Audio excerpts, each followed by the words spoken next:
नमस्कार, मैं चेतन थिरानी। आप देख रहे हैं बिहार उज्ज्वल न्यूज़। आपको बताते चले, अभी हम लोग मौजूद हैं पटना मौर्या में, जहां पे इंडिया गठबंधन के द्वारा एक महत्वपूर्ण बैठक रखी गई थी। क्या कुछ कह रहे हैं, पहले ये सुने। लेकिन वो मेरी गलती नहीं है। जिसने उड़ान के लिए परमिशन देना था उसने जरा देरी कर दी, इसीलिए हम यहाँ पर देर से पहुंचे। अब तक 3 चरणों में 285 सीटों पर चुनाव हो चुके हैं।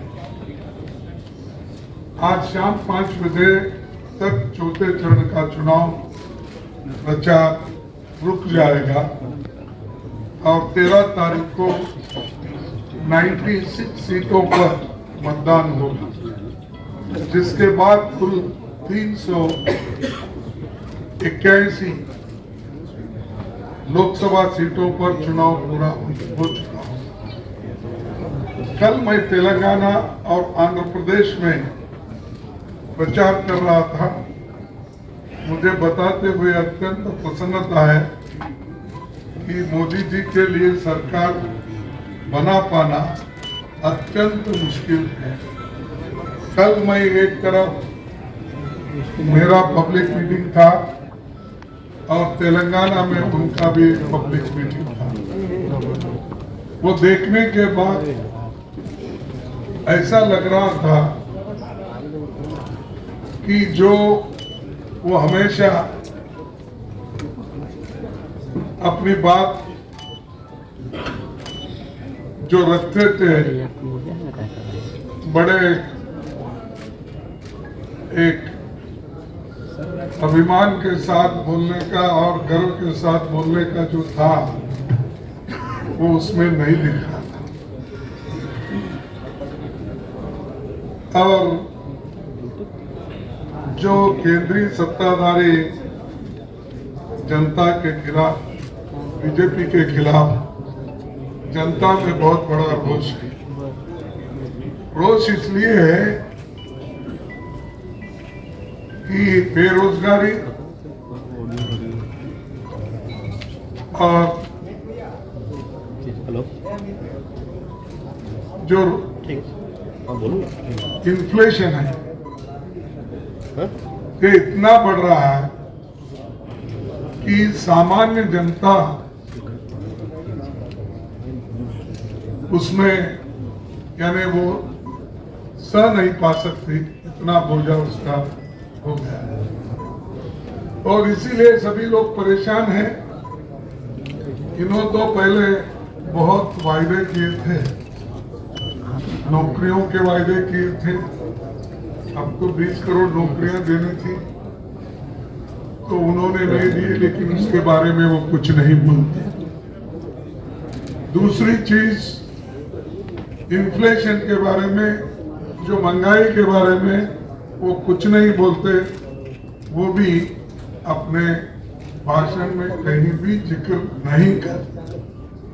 उसी तरह उन्होंने जो जो वायदे किए थे, उन वायदों पे वो कुछ बात नहीं करते। और डेवलपमेंट में उन्होंने क्या किया 10 साल में, उसके बारे में वो लोगों को जो समाधानकारक उत्तर मिलना चाहिए उसके बारे में भी वो कुछ नहीं बोलते। और हर चीज किसानों से लेकर युवाओं से लेकर मजदूर तक और महिला तक परेशान है। तो ये जो है परेशानी, उनको आज इस चुनाव में परेशान कर रही है। और हमेशा हर बात पे वो धर्म के राजकारण पे ही आते हैं। हिंदू हर चीज कोई संबंध नहीं रहता, लेकिन वो हिंदू मुसलमान ये इशू करके वो अपनी राजनीति चलाना चाहते हैं। पत्रकार मित्रों, आप सबको नमस्कार। बस 2-3 बातें ही आपसे साझा करनी है। पहले जब चुनाव का दौर आता था तो एक ही संस्था के बारे में हम लोग सबसे ज्यादा सुना करते थे, ईसी, इलेक्शन कमीशन।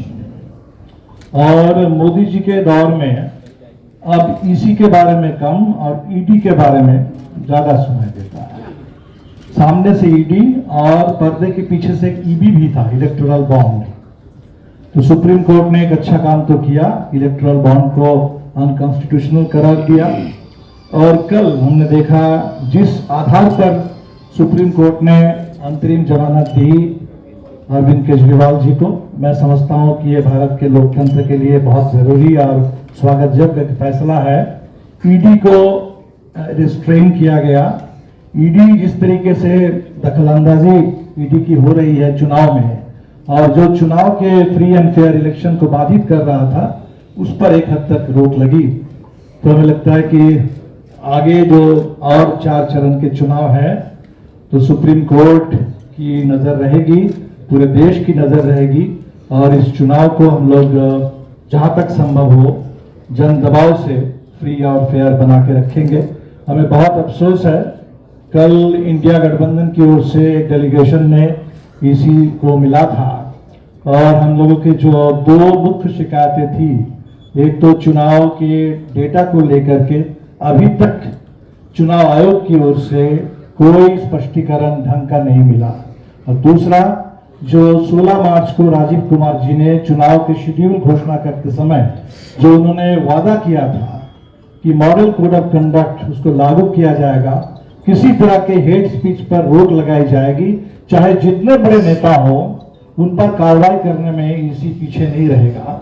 और अफसोस, बहुत शर्म की बात है कि सबसे ज्यादा हेट स्पीच इस चुनाव में, और वो भी प्रधानमंत्री के द्वारा चल रहा है, लेकिन ईसी की कोई कार्रवाई हम लोग नहीं देख रहे हैं।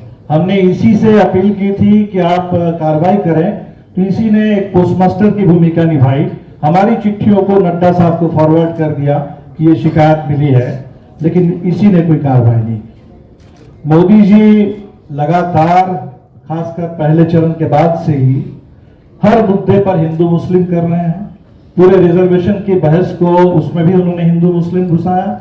भारत की क्रिकेट टीम, जिसमें भारत के पास बहुत कम ही स्पोर्ट्स में सफलता है, तो वो क्रिकेट टीम, उसने वो कई बार वर्ल्ड कप जीता, जिस पर हिंदुस्तान को नाज है, वहां भी उन्होंने हिंदू मुस्लिम किया। लेकिन हिंदू मुस्लिम करते करते एक सेकुलर मुद्दे को मोदी जी ने छेड़ दिया है, और मैं समझता हूं कि इससे ज्यादा सेकुलर मुद्दा इस समय देश में कुछ हो नहीं सकता था।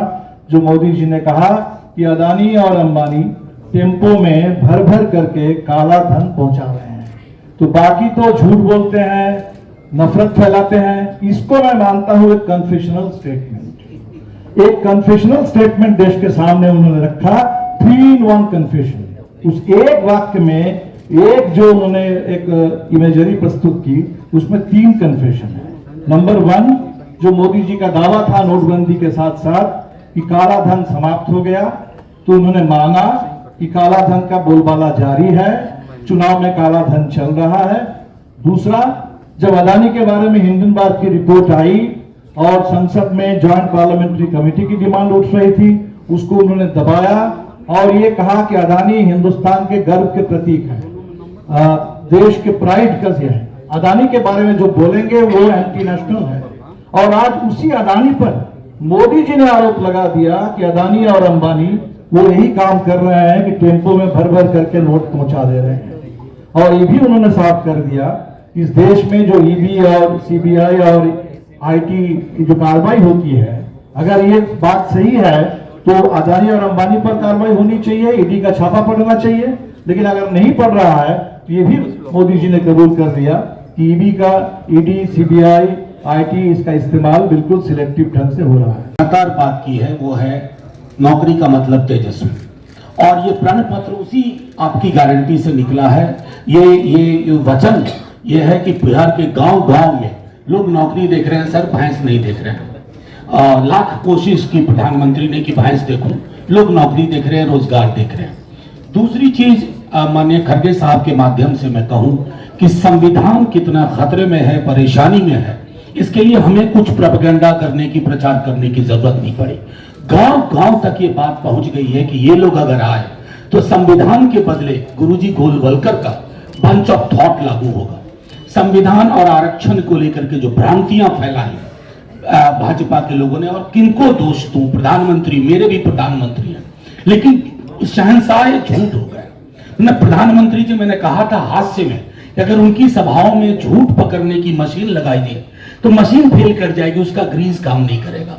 इतने झूठ बोले जा रहे हैं। देश के प्रधानमंत्री के पद की गरिमा बरकरार रहे, कोई भी रहे प्रधानमंत्री, अगर वो गरिमा बरकरार नहीं है तो हम सब आहत होते हैं। तो मैं आश्वस्त करता हूं कि बिहार में संविधान, तेजस्वी मतलब नौकरी, और तीसरी चीज जो आपके माध्यम से, आपके निर्देश में, आपके संज्ञान में लाते हुए कॉमेड दीपांकर से हमारी बात हुई थी। 13 करोड़ जो सहारा निवेशक हैं, जो आहत हैं, जो परेशान हैं, एक एक पाई का हिसाब होगा और किसी को निराश नहीं किया जाएगा। 4 जून के बाद जैसा ही सत्ता में बदलाव होगा तो कार्यशैली में भी बदलाव होगा, आर्थिक सामाजिक न्याय होगा, सिर्फ नौकरियों की बात होगी, मंगलसूत्र, भैंस, मछली, मटन, इन सब की कोई बात नहीं होगी। और आखिरी एक टिप्पणी करके, बड़ी कोशिश की धार्मिक ध्रुवीकरण की, पूरे देश में नहीं हो रहा है सर, बिहार में तो कतई नहीं हो रहा है, क्योंकि मंदिर, मस्जिद, गिरजा, गुरुद्वारा में खड़े आदमी को भी एक पेट है, उस पेट को अन्न से मतलब है, उसको रोजगार से मतलब है। भूखे भजन ना हुई है गोपाला। प्रधानमंत्री जी इस देश के मर्म को 10 बरस में समझ नहीं पाए। 2024 में भारत की जनता, बिहार की प्रगतिशील जनता वोट आउट करेगी उन्हें सत्ता से बेदखल। ऐसे ही तमाम खबरों के लिए आप सभी बने रहिए हमारे साथ और देखते रहिए बिहार उज्जवल न्यूज। अब तक हमारे YouTube चैनल को सब्सक्राइब नहीं किया है तो जल्दी से सब्सक्राइब कर लीजिए। फेसबुक पेज को भी फॉलो कीजिए। वीडियो पसंद आए तो खूब लाइक कीजिए, शेयर कीजिए, कमेंट कीजिए। वीडियो देखने के लिए आप सभी का धन्यवाद।